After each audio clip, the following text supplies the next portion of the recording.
తూర్పుగోదావరి జిల్లా నిడదవోలు నియోజకవర్గంలో ఈ రోజు నుండి నామినేషన్ పర్వం మొదలైంది. ఉదయం 11 గంటల నుంచి 7 నిమిషాలకు sitting MLA G Srinivasulu Naidu YSRCP తరఫున పార్టీ కార్యాలయం నుండి భారీ ర్యాలీతో నిడదవోలు పురవీధులలో ఊరేగింపుగా బయలుదేరి నామినేషన్ చేశారు. మాకు ప్రగాఢమైనటువంటి నమ్మకం ఉంది. ప్రజలకు చేసినటువంటి మంచికి ప్రజలు తిరిగి మళ్ళీ వైఎస్ఆర్ కాంగ్రెస్ పార్టీకి పట్టం కడతారనేటువంటి దాంట్లో ఏ రకమైనటువంటి అనుమానం లేదు.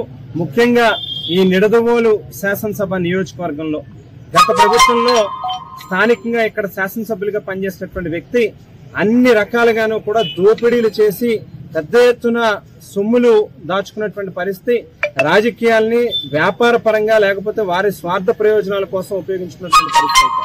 ఇవాళ ఒక నిస్వార్థంగా ఎక్కడా కూడా రాజకీయాల్లో ఒక్క పైసా లంచం అనేటువంటిది ఎరగకుండా ఏ ఒక్కరి దగ్గర కూడా చెడ్డ పేరు అనేటువంటిది తెచ్చుకోకుండా ఒక సౌమ్యుడిగా 10 మందిని ఆకర్షించుకునేటటువంటి విధానంలో తండ్రికి మించినటువంటి పద్ధతిలో ఈవేళ ఈ నియోజకవర్గంలో మంచి పేరు తెచ్చుకుని రాష్ట్రంలో 175 నియోజకవర్గాల్లోనే మొట్టమొదటి వైఎస్ఆర్ కాంగ్రెస్ పార్టీ గెలిచేటటువంటి శాసనసభ నియోజకవర్గం ఏది, ఏ అభ్యర్థి అని అంటే తక్కువని ఈవేళ శ్రీనివాస నాయుడు గారి పేరు చెప్పేటటువంటి పరిస్థితి.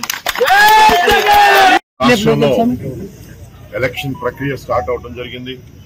ఎలక్షన్ నోటిఫికేషన్ ఇవ్వటం, మరి ఈరోజు ఎలక్షన్ నామినేషన్స్ ఫస్ట్ డే. ఈరోజు నిడదవోలు నియోజకవర్గంలో నేను ఈరోజు నామినేషన్ వేయటం జరిగింది. ఈరోజు ఎమ్మెల్యే అభ్యర్థిగా మరి మా ముఖ్యమంత్రి గారు, మా నాయకుడు, జననేత జగన్మోహన్ రెడ్డి గారు గతంలో నాకు ఒక అవకాశం ఇచ్చారు ఎమ్మెల్యేగా పోటీ పెట్టడానికి.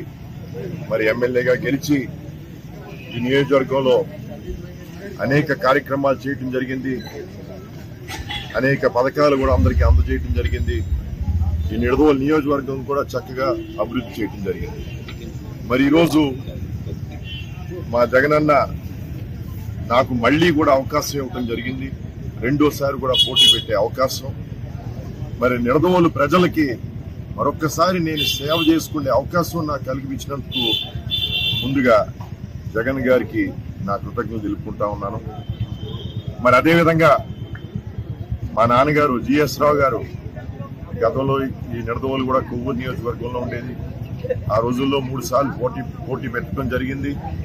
మరి ప్రజలందరికీ కూడా ఎంతో సన్నిహితంగా ఉండేవారు. మరి ఈరోజు ఆయన అనారోగ్యం వల్ల హైదరాబాద్ హాస్పిటల్లో ఉన్నారు. మరి తప్పకుండా ఆయన కూడా ఇక్కడ ఉండుంటే నాకు చాలా సంతోషంగా ఉండేది. బట్ ఆయన దీవెనతో, ఆయన ఆశీర్వాదాలతో ఈరోజు నేను ఇక్కడ నామినేషన్ వేయటం జరిగింది. అదేవిధంగా మా స్నేహితులు, మరి అదేవిధంగా ఈస్ట్ గోదావరి వైఎస్ఆర్సీపీ పార్టీ అధ్యక్షులు, రాజానగర్ ఎమ్మెల్యే రక్కంపూడి రాజా గారు కూడా ఇక్కడ రావటం, నా నామినేషన్ మరి టైంలో ఆయన నాకు శుభాకాంక్షలు తెలుపడానికి, నాకు గుడ్ విషెస్ చెప్పడానికి ఆయన వచ్చినందుకు ప్రత్యేక కృతజ్ఞతలు తెలుపుకుంటా ఉన్నాను.